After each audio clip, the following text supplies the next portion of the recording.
The Mexican Grand Prix was wild. We just had the Mexican Grand Prix and as always, it didn't let us down. With the season coming to an end and the championships done and dusted, you might think it's all over. But there are so many things to unpack about this race, so follow me through some of the biggest narratives of the weekend. I'm Wimbo, here's 3 seconds to leave a like. Qualifying. The 3 free practice sessions showed a lot of promise for some teams and we were prepared for a few big names to not make it through. After some major f***ups by McLaren, Norris was the first one to bite the dust.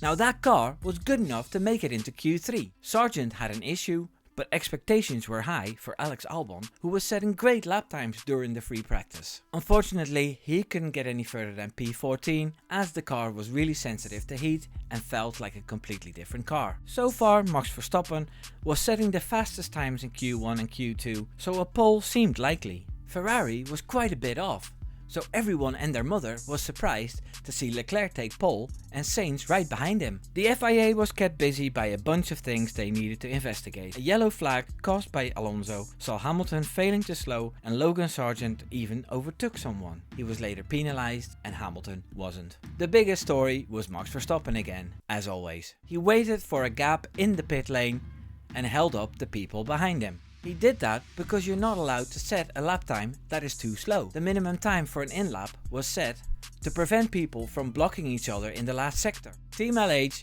and the Sky Sports F1 commentators thought this was a slam dunk penalty. They were very disappointed that Verstappen didn't get a penalty, even if it meant that Mercedes driver Russell didn't get a penalty either. One driver who exceeded expectations will be mentioned in this video later, so stick around for that. The race.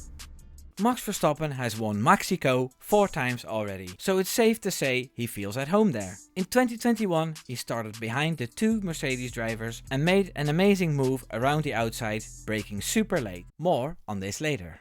This time he squeezed himself between the 2 drivers in front and managed to take the inside. So after turn 1 he was in the lead and pulled a gap until a red flag was caused by a crash from Kevin Magnussen, so that lead disappeared. After the restart on hards, he managed to stay ahead and won the race with 16 seconds to spare. A masterclass again. Hamilton had worked himself up into P2 in one of his best performances this season. Leclerc finished P3, which was amazing as he picked up some damage in turn 1. More on that later. If you're enjoying my content, would you be so kind as to subscribe? Every day I'm getting closer to my first goal. My goal is to reach the YouTube Partner Program, and for that I need 1k subscribers. I make 2 to 3 videos per week and a podcast monthly. Subscribing won't cost a thing, and if you don't like my content, then you can always unsubscribe later. Thanks a million. Sergio Perez.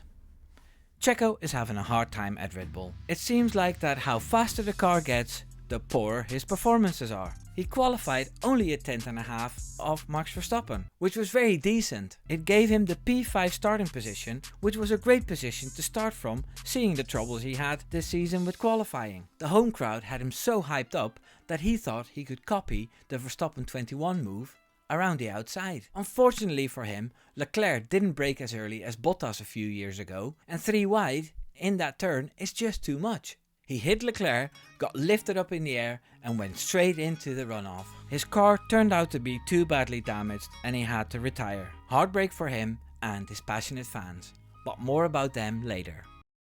The surprise! The surprise of the weekend was Daniel Ricciardo. Danny Ric was paid out of his contract by McLaren, became a reserve driver for Red Bull, then took the seat of an underperforming Nick de Vries, broke his hand in Zandvoort and was just getting into the flow again. He put the car on P4 in an AlphaTauri, the team in P10 in the standings. He outqualified Perez, and that is actually the driver in the seat he's aiming for. During the race, he had great pace, and if it wasn't for the red flag, he would have finished higher than P7. Still, it's the best finish for AlphaTauri this season, and they're P8 in the standings now. Looks like Daniel Ricciardo is back, and he's got his eyes on the ball. Mexican fans. The last thing I noticed during the Mexican Grand Prix was the tension there was surrounding the fans and Red Bull. In particular, Verstappen and Helmut Marko. Checo fans are still angry at Max about Brazil almost a year ago, and they are angry at Marko for the silly things he said about the consistency of certain drivers from certain parts of the world. There were extra bodyguards and there was a lot of booing and whistling going on. That group of fans later turned on Charles Leclerc, who they blamed for the lap 1 incident, and there was a little brawl in the stands. Now, as a member of the Orange Army, I don't want to point fingers too much, as these things have happened in Austria too. All I can say is that I was there in Austria this season and it was absolutely great. The warnings and measures taken to prevent a repeat helped. I sincerely hope this is the case for the Mexican Grand Prix too, because the races there are so much fun. Did you enjoy the race? Did I forget anything?